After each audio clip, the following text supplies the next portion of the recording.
Salama, salama, bien-aimé dans le Seigneur, c'est bien moi, votre sœur Déborah, l'humble servante du Seigneur, et bien sûr la vôtre aussi.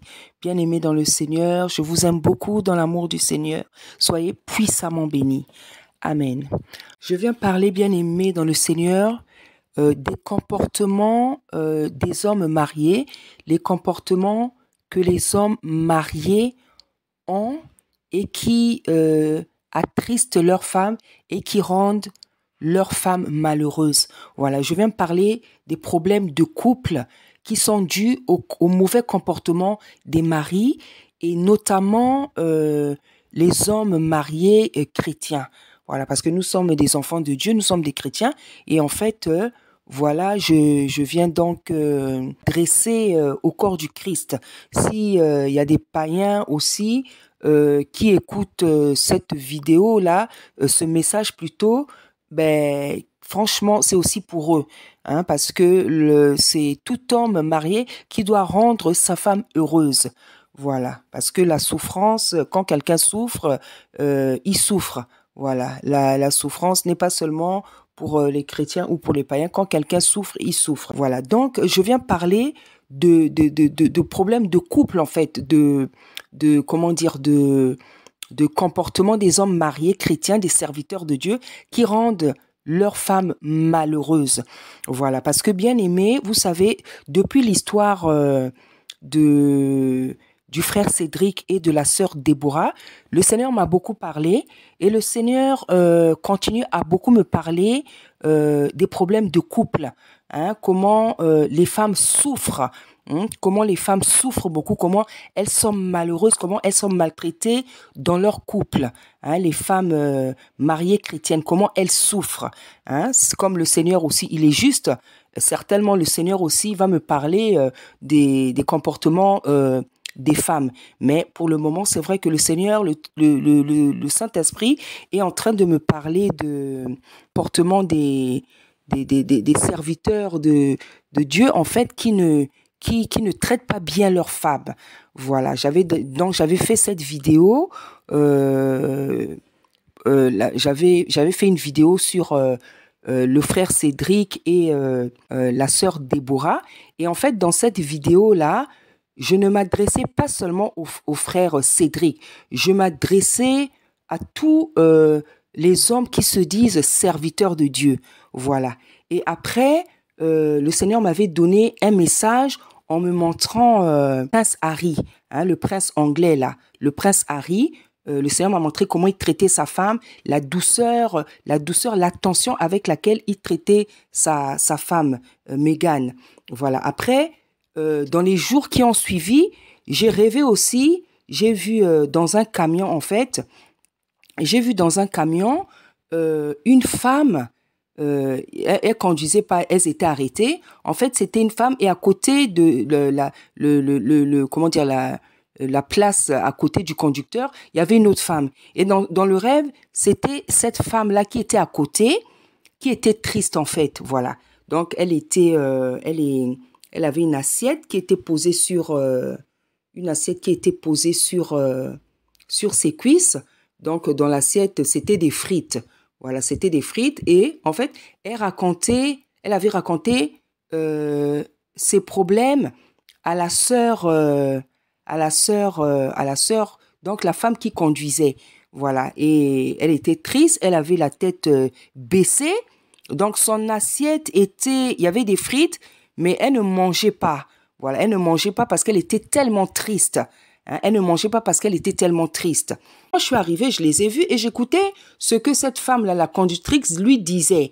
Voilà, j'écoutais, j'ai dit, ah, vraiment, c'est ce que tu vis. Après, celle qui conduisait me disait, oui, oui, ma sœur, regarde, écoute ce qu'elle vit. Après, elle m'a dit, il faut que toi, tu règles ce problème-là. Voilà. Donc, j'ai compris que, voilà, le Seigneur était en train de continuer et le Seigneur est vraiment en train de continuer à me parler de ces problèmes-là. Et quand elle a dit, il faut que tu règles ce problème, j'ai compris que le Seigneur voulait que j'exhorte sur ces problèmes-là. Parce que je connais aussi une autre personne qui a été mal, comment dire, méprisée, hein, méprisée par son homme.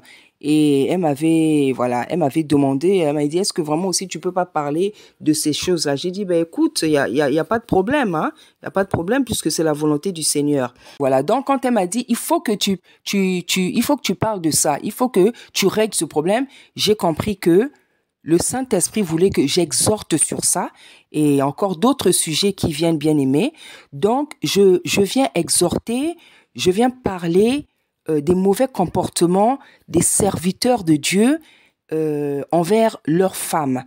Envers leurs femmes, donc, il y a beaucoup de... hein, les hommes, les serviteurs de Dieu ont beaucoup de mauvais comportements qui nuisent leurs femmes et qui les rend malheureuses. Donc j'en ai noté quelques-uns et bien aimés dans le Seigneur, mes chères sœurs, ce que je vous comment dire, ce que je vous demande aussi, c'est si vous avez aussi comment dire par exemple si vous avez par exemple des défauts auxquels je n'ai pas pensé, si vous pouvez me mettre dans les commentaires, comme ça je vais traiter aussi comment dire le cas de ce défaut-là. Voilà, parce que là en fait j'en ai mis quelques-uns, mais c'est sûr qu'il y en a beaucoup. Hein, voilà, par exemple j'ai mis les hommes qui sont des calculateurs, les hommes qui ne sont pas démonstratifs, les hommes qui sont violents, les hommes qui sont malhonnêtes, les hommes qui ont la sorcellerie, les hommes qui sont radins, les hommes j'ai écrit quoi, qui ont la vengeance, voilà, les hommes qui sont méchants, qui sont malhonnêtes, qui passent leur temps à tromper leurs femmes, hein, les hommes qui sont complexés, qui sont insensés, qui ont l'esprit de séduction, ceux qui sont jaloux, ceux qui sont complexés, hein. Donc il y a beaucoup de choses. C'est pour ça que je vous demande si vous vivez par exemple comment dire il y a quelque chose qui vous fait souffrir, vous pouvez me parler de ce sujet ou mettre dans les commentaires pour que je puisse traiter aussi ce sujet-là, hein, parce que dans le rêve, j'ai compris que le Seigneur voulait que j'exhorte et que j'en parle. Pourquoi le Seigneur veut aussi que j'en parle? Vous savez, la Bible dit qu'on ne donne que ce qu'on a. Moi, en fait, avant que je me convertisse, je voulais être psychologue. Voilà, je voulais être psychologue, je voulais être avocate et puis je voulais être psychologue. Voilà, parce qu'en fait, moi, je suis une personne très, très sensible. Hein, je rigole toujours quand je dis ça parce qu'en fait, quand je parle, on peut pas l'imaginer. Mais je suis une personne très sensible. J'aime pas voir les gens souffrir. J'aime pas voir les gens souffrir. J'aime pas voir les gens souffrir. J'aime toujours aider. Dès que quelqu'un est triste, dès que quelqu'un, ça ne va pas dans sa vie, j'ai toujours le réflexe de vouloir aider et consoler. Même quand moi j'ai mes problèmes, j'ai toujours ce réflexe-là. Et même mes problèmes à moi, mes souffrances à moi, n'enlèvent pas cette qualité-là. Parce que c'est vraiment le Seigneur qui m'a créé comme ça. Donc je suis une personne vraiment très, très sensible. J'aime pas voir les gens souffrir. J'aime pas voir les gens souffrir. Voilà, ça, quand je peux faire quelque chose, je fais. En tout cas, j'aime pas voir une personne souffrir. Ça me dérange, ça me met mal à l'aise. Et si je peux faire quelque chose, je le ferai. Voilà, donc, je disais donc, quand j'étais jeune, ce que je voulais faire dans ma vie, après mon bac, je voulais faire psychologue et puis avocate. Voilà, et en fait, après ma terminale, bon, quand j'ai vu les cours là, les programmes, c'était trop lent. Voilà, moi, je n'aime pas trop les choses qui prennent trop de temps dans la vie. Voilà, donc en fait, je n'ai pas suivi des cours pour être avocate ou psychologue. J'avais fait plutôt une formation pour travailler dans les ressources humaines. Et en fait, dans cette formation, j'ai fait de la psychologie, voilà. J'ai fait de la psychologie et j'ai fait du droit. Donc, j'ai pu quand même faire ce que je voulais. Mais c'était une formation, en disant presque 2 ans, hein. Voilà, parce que voilà, j'aime bien les voies un peu rapides, là. J'aime pas trop les choses qui prennent le temps dans la vie. Donc, c'est ça. Donc, c'était pour dire que je voulais, c'est ce que je voulais faire parce que j'aime aider les gens. J'aime aider les gens. Je n'aime pas que les gens souffrent. Voilà. J'aime pas que les gens souffrent. Voilà pourquoi je voulais faire avocate et psychologue, surtout psychologue. Je voulais vraiment faire ça pour aider les gens qui ont des problèmes dans la tête et tout. Voilà. Et en fait, quand je me suis convertie, le Seigneur m'a dit que ce que tu feras en me servant, ça sera en fait la même chose, mais tu le feras avec ma grâce, avec ma puissance. Parce qu'effectivement, lorsque je me suis converti, je me rends compte que le travail que je fais dans le Seigneur, c'est celui que je voulais faire. Voilà, parce qu'en fait, en tant que servante, je prie pour les gens, je console les gens, je règle les problèmes des gens par la grâce du Seigneur, de la manière que je peux, par la grâce du Seigneur. Voilà, bien sûr, plutôt. Donc, en étant serviteur, on sauve les gens. On sauve les gens, on les aide, on les écoute pendant des heures, pendant des jours. Vous pouvez suivre une âme pendant des mois, pendant des années. Voilà. Donc, on aide les gens. On les aide, on les console, on fait du bien par la grâce du Seigneur. Donc, c'est pour ça que le Seigneur aime que je traite, c'est pour ça que plutôt que le Seigneur me donne, comment dire, ce genre de sujet-là pour exhorter. Parce qu'il sait qu'en fait, c'est le bagage qu'il m'a donné, le bagage, comment dire, le don spirituel qu'il m'a donné, cette tendance à vouloir faire du bien aux autres. Voilà. Là, vous voyez, bien aimé, il y a beaucoup de choses dont on va parler et ça sera en fait un thème que je veux faire en plusieurs parties. Parce que vous voyez bien, tous ces défauts-là, je ne peux pas en parler le même jour. Donc, on va faire un par un ou deux par deux, voilà, selon le temps qui me sera accordé par le Saint-Esprit. Donc, bien aimé, dans le Seigneur, aujourd'hui, on va commencer par le calcul, hein, les hommes calculateurs. Qu'est-ce que c'est un homme calculateur? Voilà, j'étais un peu allé chercher dans Google. Voilà, bon, je vais pas répéter parce que je m'en rappelle plus trop. Donc, je vais dire comment moi, je vois une personne calculatrice. En fait, une personne calculatrice, personne qui fait les choses par intérêt. Voilà. C'est une personne qui fait les choses par intérêt. C'est une personne comment dire, voilà, qui fait les choses par intérêt. C'est-à-dire, elle ne fait pas les choses de manière désintéressée. Quand elle fait quelque chose, c'est pour obtenir quelque chose, c'est dans un but bien précis. Voilà, c'est dans un but bien précis. Donc, elle a même des plans. Elle a des plans. Cette personne a des plans. Cette personne a des techniques pour arriver à ses fins. Donc, c'est ça qu'on appelle une personne calculatrice. C'est une personne qui ne fait pas les choses de manière désintéressée. C'est une personne qui, comment dire, qui adopte des attitudes, qui planifie des techniques, je ne sais pas comment je peux dire, pour arriver à ses fins, pour obtenir quelque chose. Voilà. Donc, vous avez des hommes qui sont des calculateurs. Vous avez des hommes calculateurs, hein, des hommes calculateurs, des maris calculateurs. Voilà. Donc, ça veut dire que c'est un homme, il est pas simple, hein. Lui, quand il fait quelque chose, c'est dans un but précis. Quand il t'offre un cadeau, c'est un but précis. Quand il t'emmène, par exemple, au cinéma, c'est dans un but précis. Quand il t'emmène en voyage, c'est dans un but précis. Quand il te fait même, il te fait même un compliment, c'est dans un but précis. Il y en a qui se sont mariés pour avoir les papiers. Il y en a qui se sont mariés pas par amour, c'est par intérêt. Il y en a qui se sont mariés, il y a des femmes, par exemple, qui se marient parce que elles veulent épouser un homme riche. Il y a plein d'exemples comme ça. Il y a plein d'exemples comme ça. Il y a des gens dans la vie, ils font les choses par intérêt. Hein? C'est pas par amour qu'ils font les choses. C'est pas par simplicité. C'est pas par désintéressement. Eux, ils font des choses pour obtenir quelque chose en retour. Bien aimé. C'est terrible. C'est un défaut. Vraiment, vraiment, je sais pas. Hein? Vraiment, je sais pas.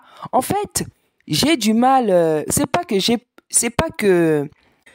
j'ai pas de défauts, bien aimé dans le Seigneur, loin de là, loin de là. Hein, j'en ai peut-être plus que toi, mais je réalise que, en fait, j'ai du mal à supporter le mal, en fait. J'ai du mal à supporter le mal, voilà. J'ai du mal à supporter, et je dis toujours, moi, si je connaissais le Seigneur depuis que j'étais petite là, parce que c'est vrai, chez nous, on était des catholiques. On allait juste à l'église, hein, on allait juste à l'église le dimanche. On pratiquait pas la foi.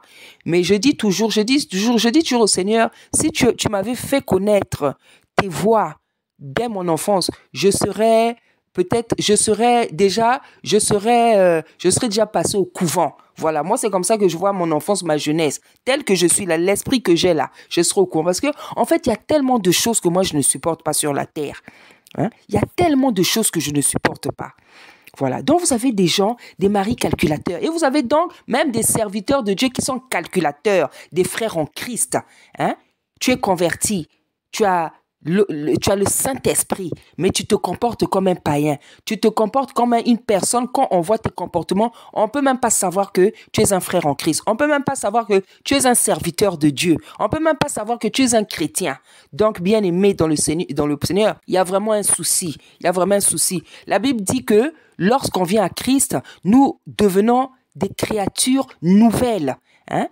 Nous devenons des créatures nouvelles. Mais il y a certaines personnes dans la vie, quand tu les vois, tu te demandes, mais est-ce que cette personne-là, vraiment, c'est un enfant de Dieu? Est-ce que ce serviteur-là, c'est un serviteur de Dieu? Parce qu'il y a tellement de choses, parfois, quand on voit bien aimé, tu te poses des questions.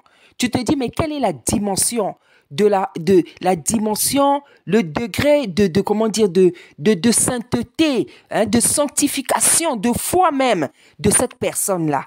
C'est pour ça que Paul avait dit à raison, il a dit aux Corinthiens, il a dit que dans le monde, les gens se conduisent même mieux. Il a dit que il a vu dans cette église des choses qu'il n'a pas vues chez les païens. C'est la vérité, bien-aimé. Bien-aimé, c'est difficile. Bien-aimé, c'est difficile, je vous assure. Avoir un mari calculateur. Hein? Avoir un mari calculateur. La Bible dit, tout ce que vous faites, faites-le par amour. Bien-aimé, dans la vie, chers frères, chers serviteurs de Dieu, vous êtes des serviteurs, vous êtes des chrétiens, vous êtes des enfants de Dieu, logiquement. Un enfant de Dieu, c'est quelqu'un qui ne fait pas les choses par intérêt.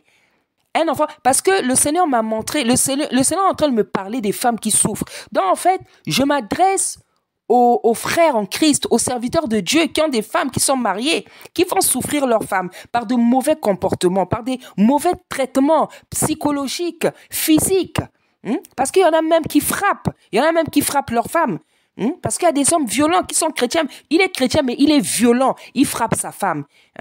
Donc, lui, il règle ses problèmes avec les gifles. Lui doit régler les problèmes en frappant sa femme. Bien-aimé, il y a un souci. Il y a un souci, bien-aimé, dans le Seigneur. Je vous assure, il y a un souci. Bien-aimé, chers frères, la Bible dit que ce n'est pas ceux qui disent Seigneur, Seigneur qui entreront dans mon royaume, mais c'est ceux qui font ma volonté. Il faut que vous vous rappeliez, il faut que vous sachiez que le Seigneur, il est saint. Il est saint. Il viendra prendre une église sainte, qui n'aura ni tache, ni ride. Donc, lorsqu'on se dit enfant de Dieu, il y a des comportements, je dis toujours que quand on se dit enfant de Dieu, il y a des comportements qu'on ne peut plus avoir, bien aimé dans le Seigneur. Imaginez serviteur de Dieu, pasteur, prophète, apôtre, évangéliste, mais tu es marié, mais tu es calculateur. C'est-à-dire tu as la connaissance. Parfois, tu as une église, tu as un ministère, mais toi, tu es un frère calculateur, un mari chrétien calculateur. Donc, tu ne fais rien simplement. Tu fais les choses par calcul. Ta femme, tu la calcules. Les brebis, tu les calcules. Donc, avec personne, tu n'es simple avec personne. Tu ne fais pas les choses de manière désintéressée. Tu calcules tout le monde. Tu calcules ta mère. Tu calcules les gens. Tu calcules ta femme. Bien-aimé, ce n'est pas normal. Ce n'est pas normal, bien-aimé. Nous devons arrêter l'hypocrisie devant le Seigneur. La Bible dit que nous devons atteindre la stature parfaite du Christ. Bien-aimés, ne nous contentons pas de petites sanctifications. C'est-à-dire que tu as abandonné la fornication, tu as abandonné certaines choses, tu te dis, ah c'est bon, j'ai déjà abandonné ça, c'est pas mal. Parce que ça m'a pris du temps pour abandonner tout ça. Non, bien-aimés, chers frères, chers serviteurs, le Seigneur m'a montré comment les femmes souffrent. Et elles souffrent de tellement de choses. Il est temps, chers serviteurs, d'arrêter de maltraiter les femmes. Il est temps que vous pratiquiez Éphésiens 5, 25, là où le Seigneur dit que les maris doivent aimer leurs femmes, comme le Christ a aimé l'Église. Et nous savons comment le Christ a aimé l'Église. Nous savons ce que le Christ a fait pour démontrer son amour à l'Église. Il s'est laissé tuer. Il s'est laissé tuer. Il a accepté de mourir pour nous. Voilà comment le Christ a aimé l'Église. Hein? Et si Dieu prend cette comparaison, si Dieu prend, c'est-à-dire que la manière dont les hommes doivent aimer, les hommes, les serviteurs de Dieu doivent aimer leurs femmes, c'est avec beaucoup d'amour, avec beaucoup de tendresse, avec beaucoup de douceur, avec beaucoup d'attention, comme le Seigneur me l'a montré concernant, comment dire, à propos du prince Harry. Le Seigneur m'a montré comment ce garçon-là, il aime sa femme, comment il est attentionné, il est doux, il est tendre. Hein? Mais vous avez des hommes de Dieu, des gens qui ont le Saint-Esprit, les gens qui ont la connaissance, les gens qui ont la parole, qui sont incapables d'aimer leur femme normalement, avec douceur, avec tendresse. Comme je disais, c'est compliqué, bien-aimé. Compliqué, bien-aimé dans le Seigneur. Voilà. Donc, vous avez des hommes mariés, des frères en Christ, des serviteurs qui sont des calculateurs. Tu ne fais rien par simplicité. Toi, quand tu veux faire quelque chose, tu as une idée derrière la tête. Mais comment on peut vivre comme ça, là? Comment on peut vivre, bien-aimé? Hein? Donc, bien-aimé, aujourd'hui, je veux m'arrêter ici. Je vais m'arrêter ici parce qu'il y a tellement de choses dont on doit parler. Donc, aujourd'hui, j'ai parlé donc de l'esprit du calcul.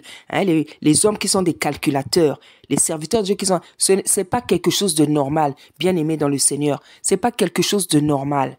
Voilà. Donc, ça, c'est un défaut, un péché dont souffrent les femmes chrétiennes qui sont mariées. C'est un défaut dont elles souffrent. Beaucoup de femmes souffrent de ce péché-là.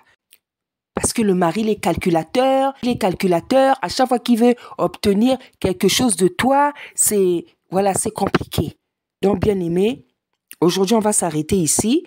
La prochaine fois, je vais parler des hommes mariés qui ne sont pas démonstratifs.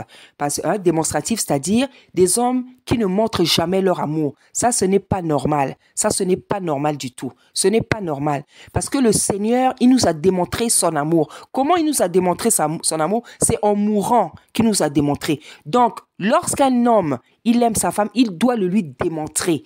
Il doit le lui démontrer.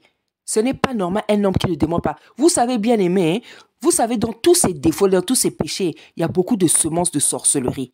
Je ne viens pas dire que les pasteurs, les prophètes, tout ça, les hommes de Dieu, c'est des sorciers. Non. Je dis que dans beaucoup de comportements, il y a des semences de sorcellerie. Parce que il y a des comportements qui ne sont pas normaux.